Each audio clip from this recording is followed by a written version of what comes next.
want to introduce Ward Cunningham, but one connection that between the various keynotes, actually, there was a mention in the keynote yesterday that maybe these tactical patterns really aren't central to DDD. And the funny connection is that back when my book was being reviewed, the drafts were being reviewed, and Rebecca was one of the reviewers, but so was Ward. And Ward made many very interesting inputs that had a big impact. But one of them that I did not follow, but I thought about a lot, was he said maybe all these tactical patterns should be moved into an appendix or something, because they just don't seem to be the central thing. Now, I didn't do that, and I do think, by the way, that I basically agree with the critique, that those things are not so central, and there is a quality about them that makes it, that distracts from the main point and makes it a little harder to grasp what DD really is. Not to defend the decision, but to explain it, and in the form of heuristics that conflict. One heuristic is that you want to distill that core message as much as you can and really get that point across. And taking them out would have followed that heuristic. But another heuristic that concerned me very much was that there was so much ivory tower, floating in the clouds, architecture talk, and all the modeling books were so abstract. And there was a lot of culture of, well, modelers don't code. And there was so much of, like, I saw lots of places where they did nice modeling, but the code turned out to be total crap. And there was no connection whatsoever between the code and the so-called model. And I said, if that happens with DDD, then all the rest is for nothing, right? If we just sit around and draw pretty pictures on whiteboards, we have to make that connection, and it has to be relatively early in the book, and it has to be thorough so that someone could say, I think that there's an entity like this and a value object like this, and what would that, well, that was even part of the tactical pattern, remember? Someone could say, this is my ubiquitous language, and this is how I'm actually going to make some software that runs and is maintainable and expressive and so on. So that was the reason, and there was a trade-off there between two heuristics, right? And I went one way. And I think, on balance, I don't regret it. Of course, now I think the community is more mature, and definitely I agree with that message. That is not the core of it, right? But that is the reason. And so, having said that, I already mentioned that Ward was one of the reviewers of the book. The reason was, I mean, I specifically requested that because of the influence that he had had on my thinking previously. He was sort of a proto-DDDer, you know. So we were talking about this presentation that he's about to make, which is some very interesting stuff. And he was saying, I don't know if, I'm using the terminology right and all that. Because he was sort of DD before the book, so the terminology is like something adopted later. But that thinking, that way of thinking, this is one of those places, and Rebecca and some other people like Ralph Johnson. And anyway, I don't want to belabor the point. I'll just say thanks for all that, and I'm looking forward to seeing this next talk. And so, Ward Cunningham. So thank you, Eric. And I have to say, being recognized as proto-DDD is one of the nicest things that has been said to me here. And I do have many Eric references in this, if you can spot them. But I do want to defend this title, which is a little pretentious.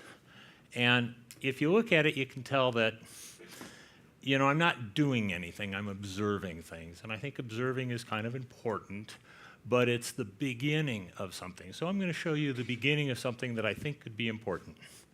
It's also about organizations, but if I just called it organizations, you'd think it was all about people.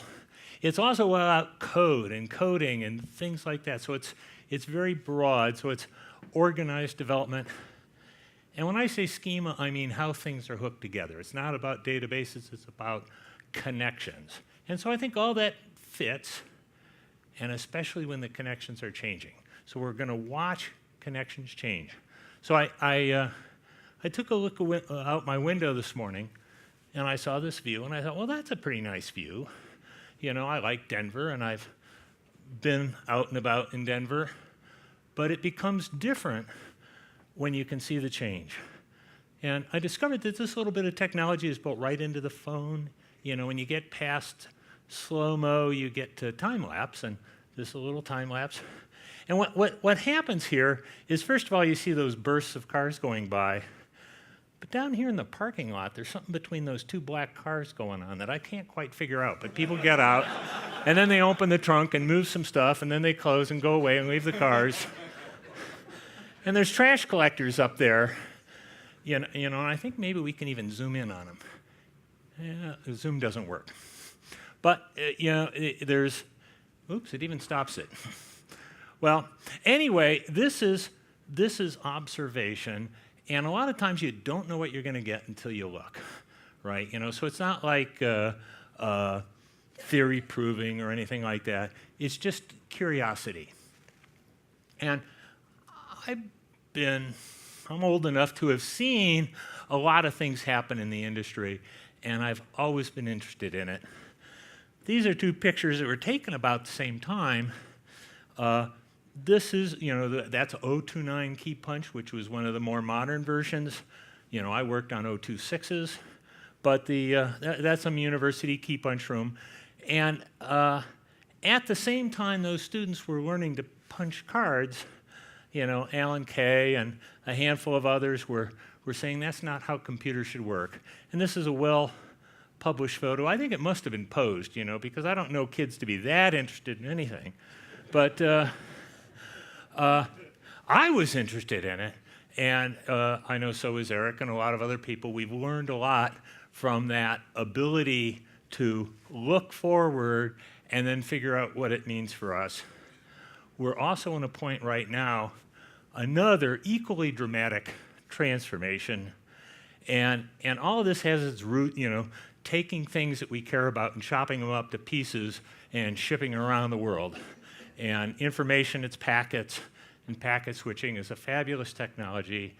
Container shipping absolutely transformed the world of stuff, and that's Singapore and Facebook, I believe. And that's, how is it that we're going to live in this world of future things and do a good job? And that's really what I wanted to describe. So first I have to kind of say I've done this before. I made this wiki, and the wiki is pretty fabulous, more fabulous than I ever could have imagined when I put it together. And I just wanted to hop into it quickly here. If this works, we're experimenting. Look at that. Ooh. Network connection, resolving host. I have learned this morning in practicing this that if I turn it off and back on again, that it often, so some things do never change. Okay, look at that. Now, I didn't know much about web design then, so I did put a little logo on it, and but down here it says find page. Now that's up in the corner where you can always find it. But it has a little search in here, and we can search for things like object, and just find all these pages. I mean, people wrote these pages about objects. It's incredible. Or we can write stuff about design. In fact, if we look at design, you get down here, domain, there it is, look at it. Somebody's been looking at that recently. Domain-driven design, there it is. Nice picture of the book. Then there's this guy who goes on and on about a holy war, and somebody else says, sounds a lot like you need to read this book. So that's been interesting, and I'll tell you, every day for the first 2 years of this thing, I'd come into the office and think, I really got to get to work. I got to market my business and this, that, and the other, and then I'd spend 2 or 3 hours farting around with Wiki. And I say, I'm never going to be anything if I keep farting around with this Wiki. But anyway, so speaking of exploring, this other thing called El Dorado, and I did not name that one, is a system that I've been working on. It was put together last summer, and I started working hard on it in January. I think it was like May or something. I showed it to Eric, and Eric said, "That's such a good idea. I can't believe nobody's ever done it." And of course, that evening I had to Google and see if anybody had already done it. And they hadn't, not by any words that I could figure out. And I want to talk about what that does, because the two have a lot in common, not the least of which is that there's some markup right at the top of that thing. And I show markup to people every time. Somebody's going to say, "Why don't you take that out?" And I say, "Well, this isn't for you if you don't want to see markup." But let me digress a little bit. This was last summer, which motivated this. Those are our engineers. This is New Relic, and we'd grown from a small company. It was a small company when I joined it, and we knew it was going to be a big company. So it was a small company getting large, and lots of things go wrong. So the engineers got together with some guidance from outside. Jim Shore helped us out on this, and I decided not to participate too closely because you can't have two leaders. It's nice to have one. But they designed the organization that could carry our company forward. Then we had a 2-day event. On day one, we all went into this huge hall, and every table represented a team. And you could get up and walk to whatever team. "Hey, this is your team? What do you guys do here?" "Oh, that doesn't sound fun. Let me try this other one." So everybody's milling around trying to figure out how they're going to fit in the company. This is called self-selection. And, there was this requirement that this team needs a database guy and a UI guy and a big data guy. And if at the end of the day, we didn't have that team viable, they'd say, "Come on now, we need a UI over here." And somebody said, "All right, I'll come over and work on your team." But nobody was forced to do anything. And that was pretty neat. And the question is, how does this ever work? Now, on day two, which is where this is, they're sitting down and says, "Okay, let's figure out how this is going to work." Every team is autonomous. They're going to have to figure it out themselves. And you have the staff you need to be successful. Figure out how you're going to work. Now, like I said, I stepped back a little bit. But in the background, I'm thinking, autonomous teams, what could possibly go wrong? And so here's the teams schematically. And the one thing that I thought was truly interesting, and this again, the engineers that assembled decided that we would work this way. And that is that when you depended upon another team, it would be through self-service. You couldn't put something on another team's to-do list. "I need you to do this." But you could avail yourself to the work of other teams, especially if they made it so you could just come up and get that work. It's kind of like open source, only better, because you just say, it's more like AWS. You need a few computers? Boom, there's some computers. So we're thinking, what could possibly go wrong? And this is where a little methodology that I picked up from some other colleagues, it's kind of a brainstorming thing, but it's a nice thing. I even had it written up there in blue. And it basically says, well, here, I've copied this out. Here's the kind of stuff that is written all over there, but I've abstracted it out. This is the one that was critical. The thing is, you ask, what is the problem that your customer has? What product or technology would address those problems for your customer? Not necessarily that you had it. It might even be time travel. Time travel might fix a lot of problems. Then the third thing you ask is, for all those technologies or products that you've imagined, and you can see on this board, we're kind of all connecting them together, and I used colored markers, so I did color. You say, well, what do you wish we knew? What would it be great to know? Is time travel possible? And there's a lot of questions you could have. Finally, you say, all right, we have these questions about things that our customers could use. How can we quickly learn what we want to know about those questions? And as soon as you write something down, then you forget about it. You don't actually answer the questions. You go on and say, well, what other questions are there? Well, how can we answer those? And so you end up filling the whiteboard with things that you could do that would lead you to technologies, to products that are valuable to your customer. And well, one thing we were talking about is, well, if everybody's self-serving themselves, we're going to end up with a lot of services. How do we ever get rid of those services? And we say, well, we want managed deprecation. Could we do managed deprecation? I forget even what sequestration is. But we said, is it valuable? How do you know if it's valuable? How many do we have? And we just said, well, we could count them. How do you count these things? And then we went on. But I was working with some smart people, and a smart person, Andrew, went and tried to count the things that we have right now in our data center, and discovered that was hard. And by the time I was there, he was building spreadsheets, and he said the spreadsheets weren't working. And I said, well, I've been fooling around with this graph database, Neo4j. Maybe you ought to try putting all that information in a graph database. And next day I came in and I said, forget I ever said that. That's a sledgehammer. We want a simple solution.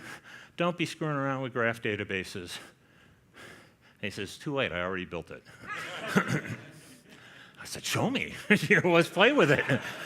Right, so we're playing with this thing, and it was really startling how many different questions you could ask about the information we put into this graph from like three different sources maybe, and then merge it together. And I said, this is something. Now, it turns out that between last summer and January, lots of people changed jobs. Lots of things changed.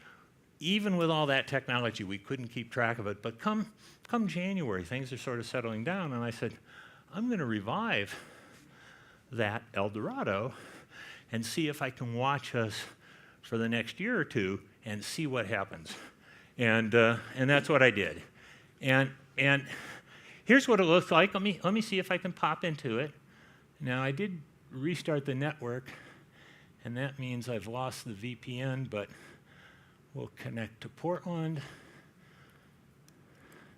Everybody close your eyes, please.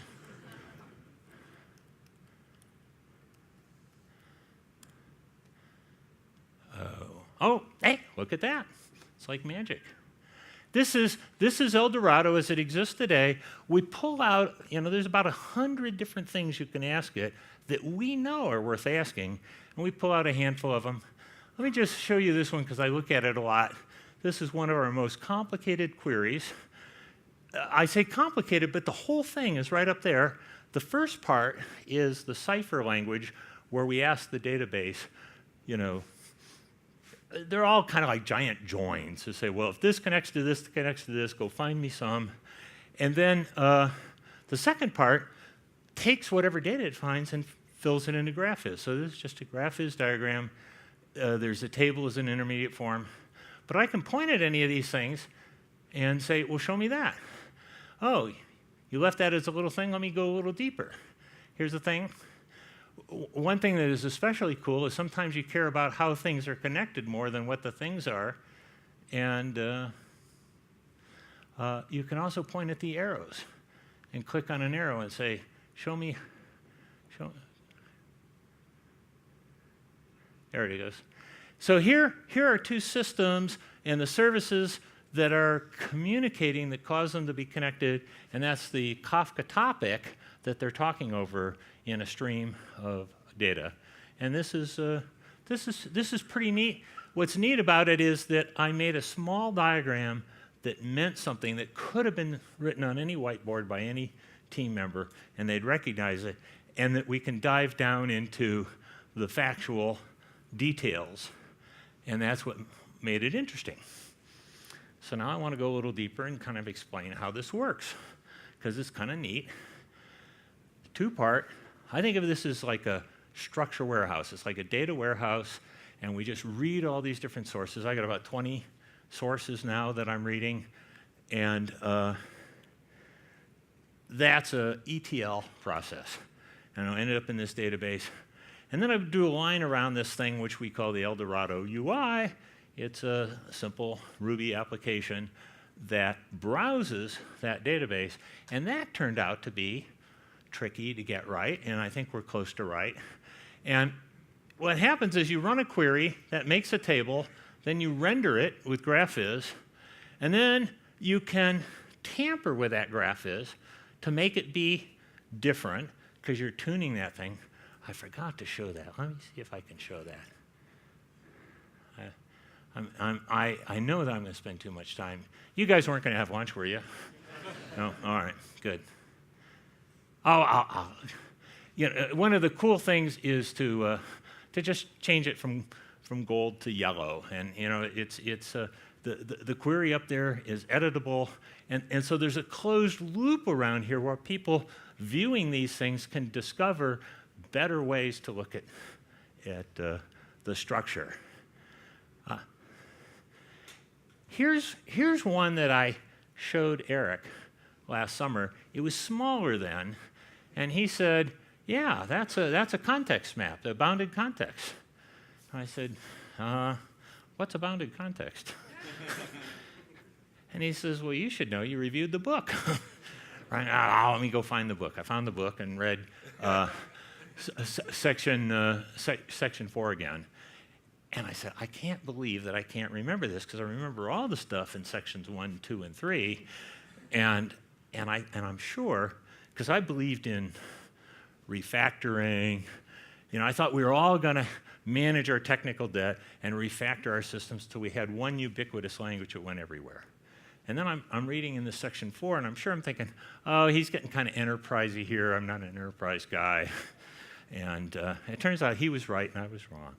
Nobody's going to refactor that much. And everything I was discovering now, he had forecast, was how many years ago? 17 years ago? 15 years ago?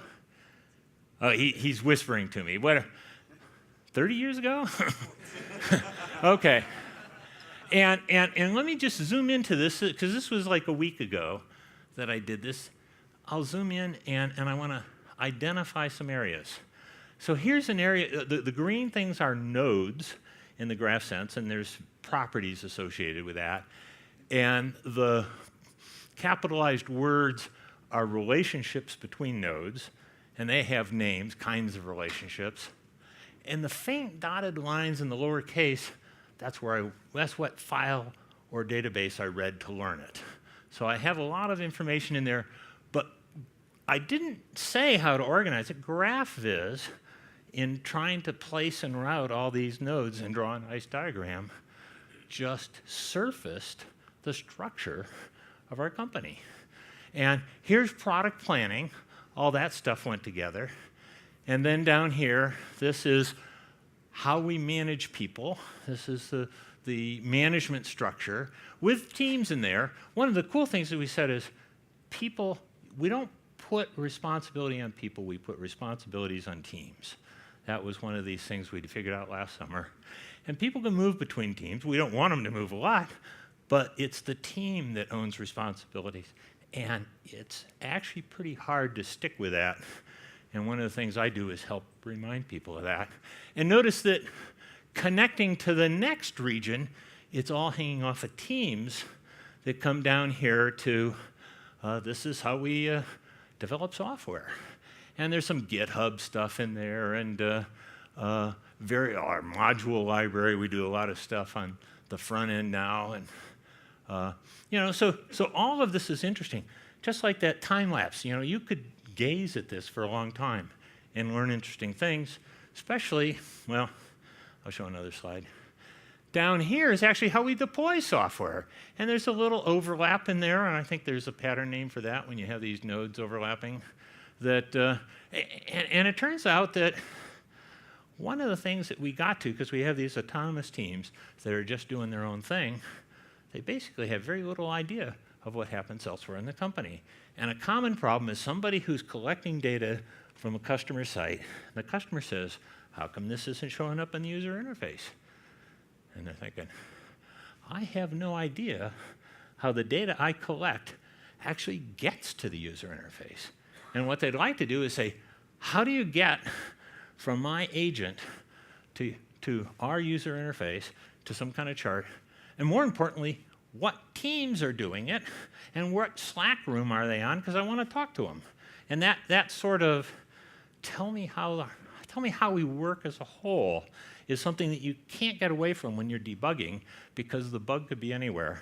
When you're designing, you have this clarity of, I can decide how we do stuff. But that turns out to be a big deal thing. I think the number of sources that I could read and the number of kinds of nodes could easily double, and I still wouldn't have completed it. But with 5 sources, it was useful. With 15 or 20, whatever I have now, it's fascinating, and I think double that and it'll be indispensable. So, cool thing. I also have a drill down because it's too big to look at. Here I picked person, which I now know should have been called employee, because we have the former employee, not the former person, the former employee, so it should have been employee. And that's a major connector, and I don't know if you can see those dotted lines, how many different sources talk about teams. Oh, and you know what? They don't actually punctuate or capitalize the names the same way in any one of them. So I apply a half a dozen heuristics to get those keys to match up. And one thing that turned out to be really important was to tabulate how many heuristics had to be applied to make any connection. And I can say, show me what heuristics got applied today, and show me the examples of what came out of applying those heuristics, and that's how I check my work. You know, just throw it all in the database, write some queries about it. Service is another one that's a major connector, and let me count them. 1, 2, 3, 4, 5 down the left-hand side, 6, 7, 8 on the right-hand side. 8 different databases or file formats or APIs that I'm hitting to find out about how services work in our business. And like I say, it could be twice that. I should also mention with self-service, anybody who puts up a service is talking to an application, a self-service thing, that maintains a database and has an API that'll happily tell me what it thinks we're doing. And it may not be what we're actually doing, but it's close. And then I go to these other sources and what seems to be running, and I check them against each other, and it's pretty interesting. So I'm going to go into to this a little deeper. I want to develop it more as we develop this. So we're going to see the same picture, but drawn a slightly different way.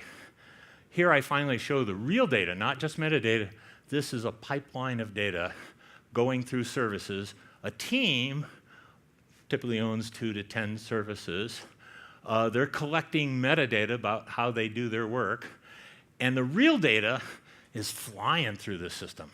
You know,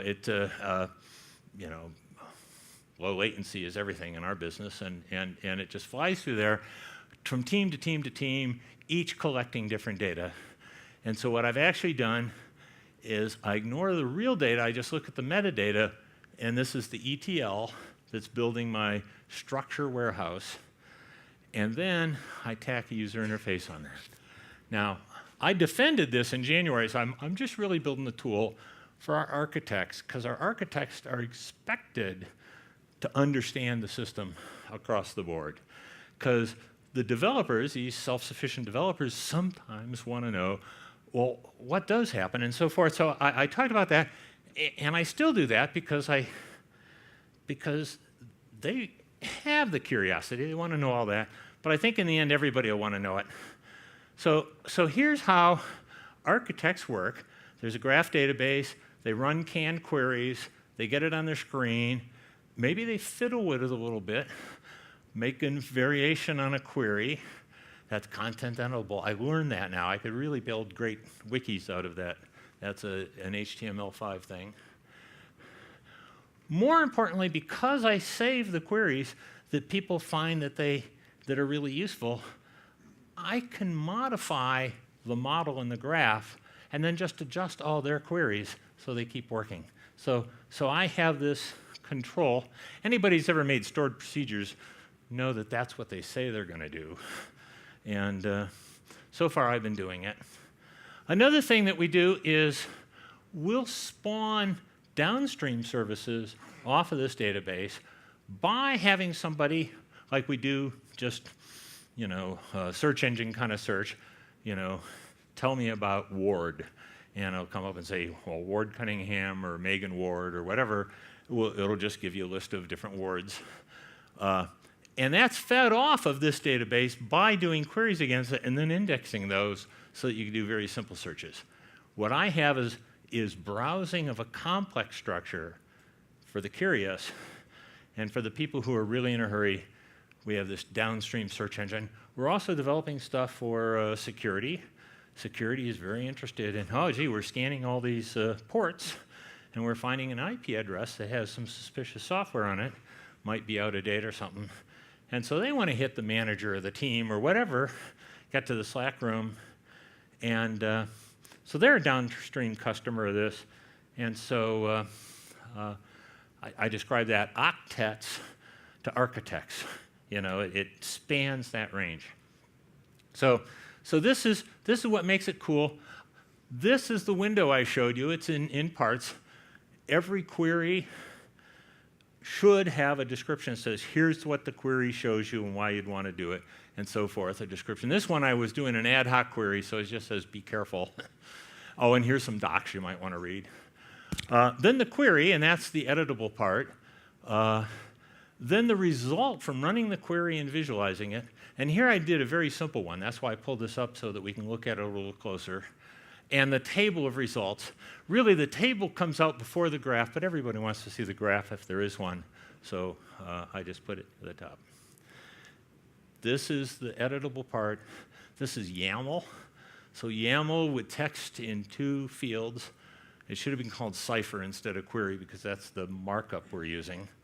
And let me just step through this. This part says, go find me some nodes. And here I'm not very discriminating. So any node, show me all the nodes, but I don't want to actually see them all right now. Just sample them. Give me 1% of the nodes. And then we get down here and say, well, now you've found those nodes. Tell me how they're labeled. Label is what Cypher uses instead of types, because you can attach multiple labels to a node. We tend not to, but so they call them labels. So I'm getting the types of the nodes and how many of that relation between nodes. And then I feed that into GraphViz. I say, well, you found an N connected to an M, and you found C of them. And it just draws. Now here I reminded ourselves that we're making this graph, but it isn't what it looks like. This is what that'll draw, a bunch of types, node types. Team, notice team is in there in a big way, and service must be in there, service down there at the bottom. Service even connects to itself because services depend upon each other. I ran it again. I selected a different 1%, ran it again. This is kind of fun because I'm really sort of seeing how GraphViz is making sense of all those nodes. And this place and route turned out, because the starting things, the important things tend to be at the top, and it just sort of builds layers for me. And this is, it's indispensable. A lot of stuff now uses these springs and masses things, and they bounce around and look really cool. But, you get more than 5 things, you can't make sense of it. This thing's probably good for maybe 50 things. And then we have the table down at the bottom. Here's some examples of real ones. This is the one I actually popped in and showed you. This is probably our most advanced query because it's the hardest one to make a very simple diagram that anybody could look at and says, yes, that's what we do. This is really the streaming part of what we do. We have a lot of stuff that's RESTful and so forth, but this is just looking at streaming things. And we discovered that in terms of modeling, from all this information that we get from all these sources, that we really have things that are about processes are running. And they could be running in production or in staging. They come from the same source code, which we call the programs, and that's shown in green. And then above that, we said, well, teams think of these services as clusters of services, not just clusters of the same service. They built this thing to talk to this thing that talks to this third thing. They come in groups. And so we grouped them together and called that, I think we called them systems. My boss said, well, why don't you call them subsystems? Because to ops guys, system means just a machine. Eric looked at it and says, well, why don't you call them contexts? Right? And I think he's right, as he often is. But this is a conceptual thing that has to do more about how the engineers think about what they're building. And that's very dynamic, too, because people say, look, you ought to own this service, not us. Why don't you get current on it, and we're going to forget about it. And so there's a lot of evolution. This is changing all the time. And this is how we see it. The neat thing is that we just describe the part of relationship, and we don't describe how they're connected, because we can just look down into the parts all the way down to the processes where we actually see the Kafka stuff going on, producers and consumers, and from that we can infer the connectivity. And so when I showed you clicking on a line, that was just going back and repeating the query and say, well, go ahead, go down that deep, and then show me what happens coming up. So it's just, well, it's querying out for the thing you want to see based on the stuff you know you have. So, Neo4j people have given me a lot of help. They do a lot of training, a strong community.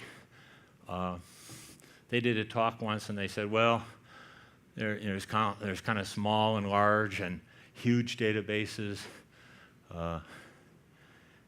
and tiny. They said tiny you could just draw on a whiteboard. You could remember a tiny, and that's our goal, to produce tiny. You can also have small that you can look at for a while and study. So the ones that I draw there from the type relationships is small. What we're actually building is large, but it's not huge. There are people who have this stuff built into stuff that is customer-facing with 1 million customers, and they make huge. So there's nothing really challenging we're doing here in the graph database other than using it. And have this goal to make human-looking diagrams. So that's how that works. What I want to do is I want to mention how I came to be devoted to this idea, that we would actually collect queries and play with them and so forth. And that's this sort of in-between thing, between the original wiki and between Eldorado. I worked on this system called Federated Wiki. I've been working on it for 6 years now. And I want to show you just a little bit of Federated Wiki to show you how it's taking this same kind of observatory exploring, that it has a methodology. No, it has a usability model that is not the usual usability. We saw it in search. People want to say, who's Ward? Give me 3 wards. Or how does Ward work into our whole system? That is, exploring, observing, as opposed to getting a quick answer. So this is a wiki that's for exploring, just like the original was, really. But this one includes data. And so we have a lot of different kind of complex data types. We do have graphs. In fact, that's how I learned about Neo4j, is implementing a lot of that. And in fact, my own users, I said, yeah, I'll graph the wiki. You know, you talk about graphs, wiki is a graph. And I made these graphs of wiki, and they said, no, no, no, no, no, no. We want to take our graphs and put it into a wiki. Oh, that's different. You know, I mean, it might be related. I mean, some of your nodes might be page names, and I might bring them up for you. But so here we do maps, and we just mark places on maps, and this is pretty neat. And hopefully that'll come up. So this friend Dave was coming to visit Rebecca and I, and Dave lives on the East Coast, and we're on the West Coast, and he says, you know, I love bikes, and I hear it's a bike town and a very hip place. Where are the hip places in Portland to get an Airbnb?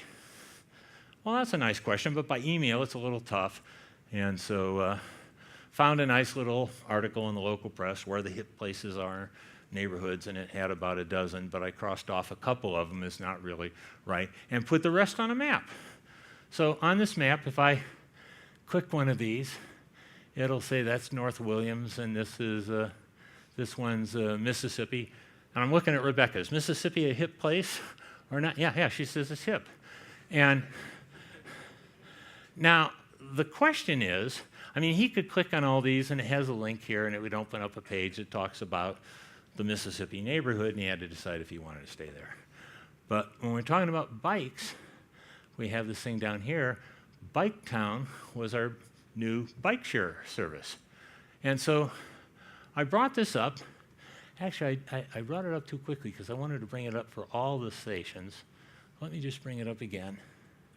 What it does is it goes out and reads the real-time status of all the bike share stations in Portland, and it looks at them and says, how many bike share stations are close to the hip places in Portland? And it turns out 23. You know, because if you're going up a street north and you get to a bike share station, there's no point in going further up and getting to another one. So I go to the nearest one, north, south, east, and west.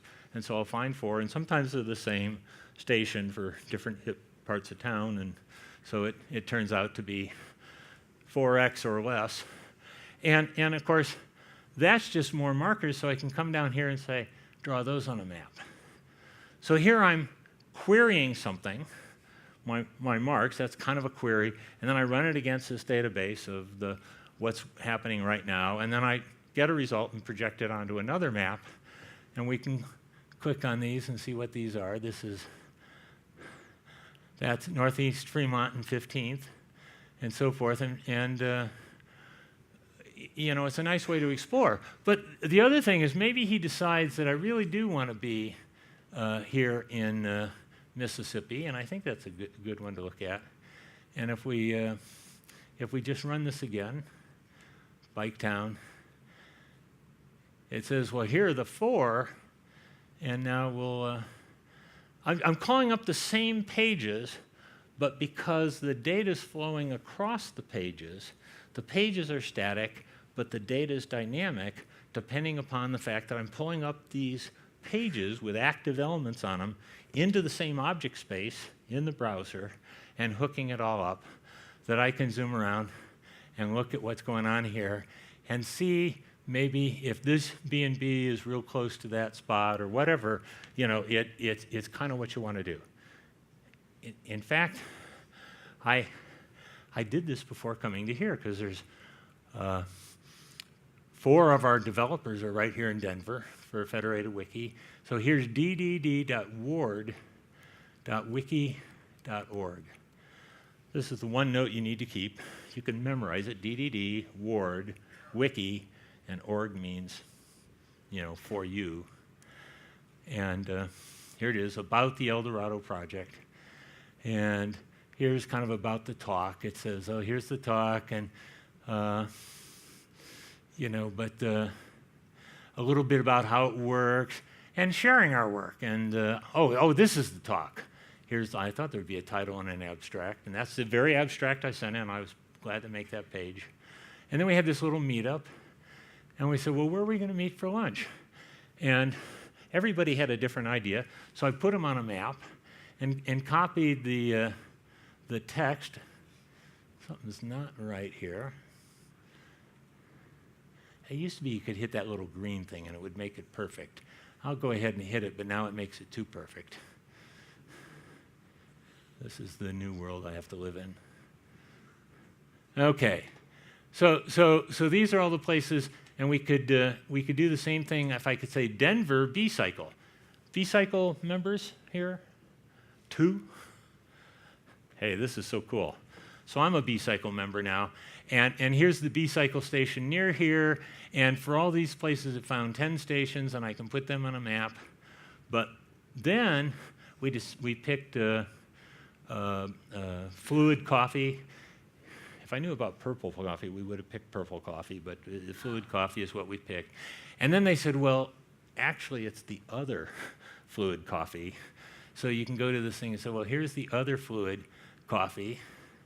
And in fact, if we get real specific here and say, well, let's talk about the Hyatt here and the other fluid coffee. And I say, how do I get from the Hyatt to the other fluid coffee? Well, I just pull up the B-Cycle. There's seven stations I might consider, 4 near the Hyatt, and there's actually this one very close. And then here's fluid coffee, and here's a station really close. And so they have an app, and I got the app, and I use the app. And the app assumes a lot about what you're trying to do right now. And if you're weeks away and trying to make a decision of where you're going to meet, not how to get a bike right now to go someplace, it's not so good. This is pretty good. I'd love to do the whole app, and there's no reason I couldn't, because JavaScript's pretty powerful, and it does all this, and I have all the data. But it really, I'm showing it to you now not to promote bicycling, but to show how I can navigate through a sequence and come up with very different results, but I can understand what I'm doing at every step. I don't think I did anything complicated here, you'll have to admit, other than getting the pages to scroll back and forth. And that's something. Now these are 2 principles. I wanted to come up with some takeaways. I think we're not going to make data warehouses so much. We're going to make these structure warehouses, or everything is about structure. I don't think that surprises you.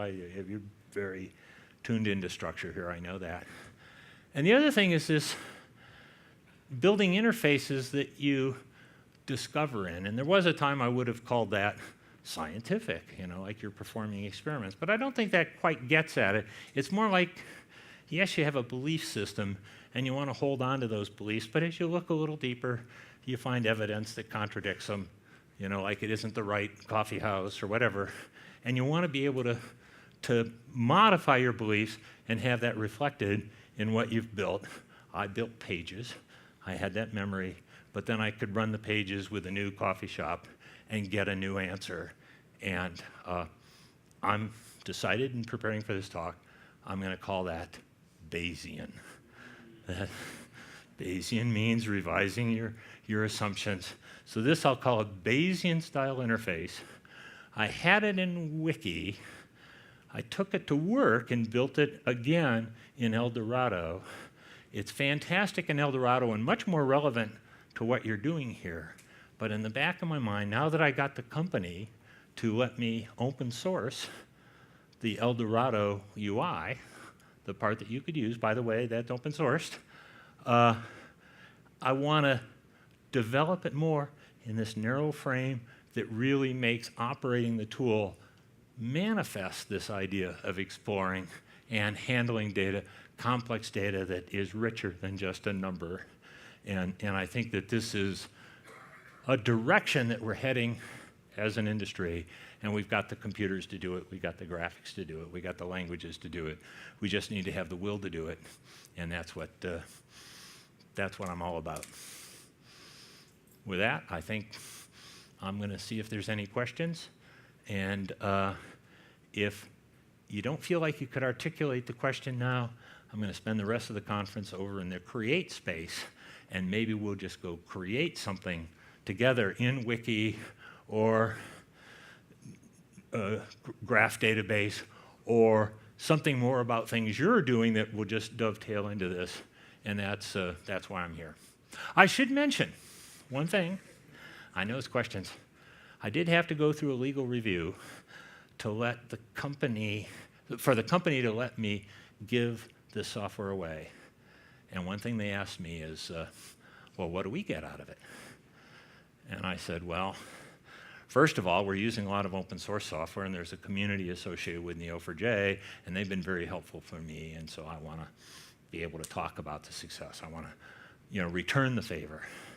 But I said, more importantly, I'm going to go present this at the DDD conference, and I'm hoping that I will thereby find the people that will help me take this to the next level. And they said, makes a lot of sense. You're approved. So there you go. It's a good company to let me do this. It's a good community to talk to, and I look forward to the future. And there must be a microphone someplace. Where's the microphone? Oh, thank you.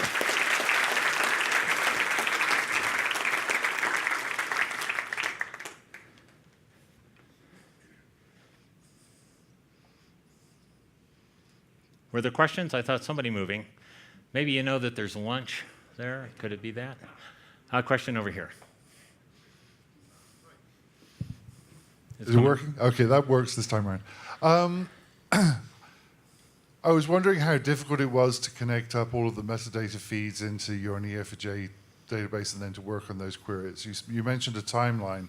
How difficult was it to then hook everything in to start getting the data to then feed back and provide those insights to the architects and other stakeholders?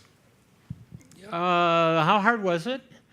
I would say pretty hard, in the sense that it was basically clerical work, and I wanted my boss to feel that I was well applied doing clerical work, basically cleaning dirty data. And anybody who's on ETL knows that that's true.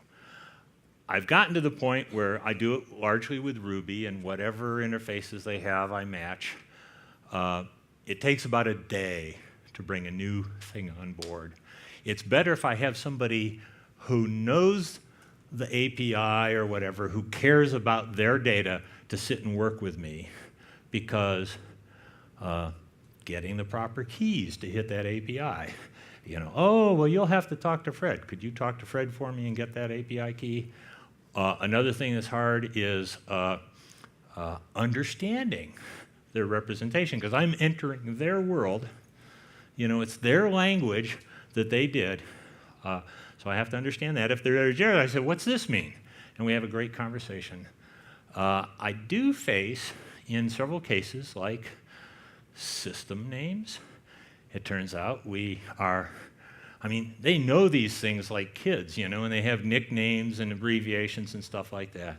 And so I often build these heuristic matchers for a few things where I'm forced to do that. Sometimes there's just a few mismatches.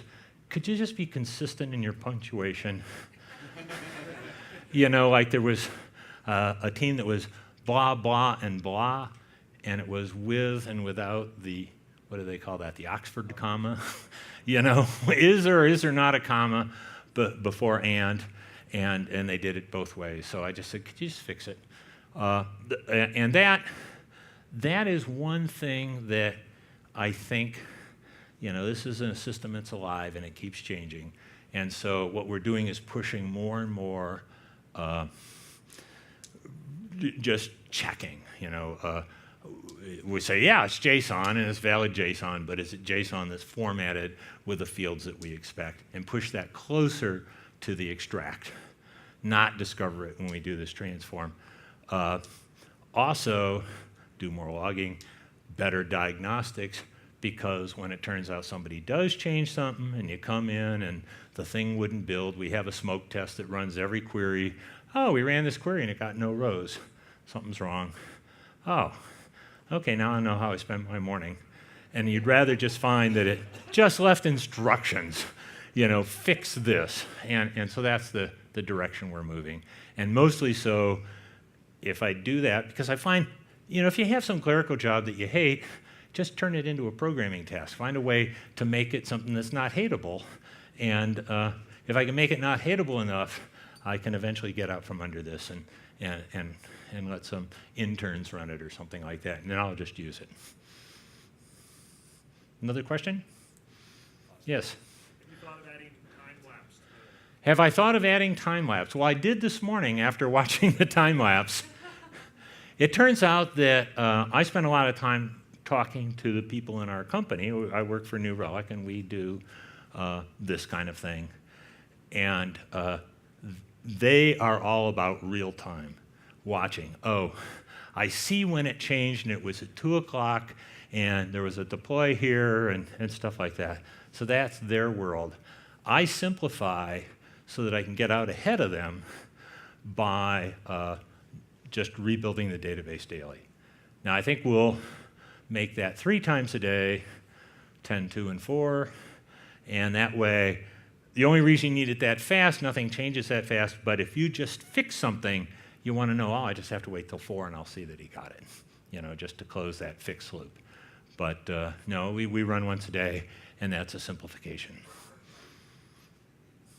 Yes? Last question.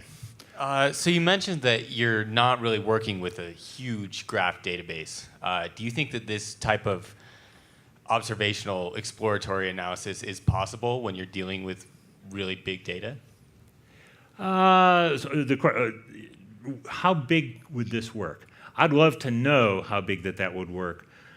For every one of those nodes, and what there was like 40 nodes up there, there's 100 to 1,000, maybe 10,000 instances of that. So the actual numbers are too big to look at without some tooling, but it's not like millions or billions and stuff like that.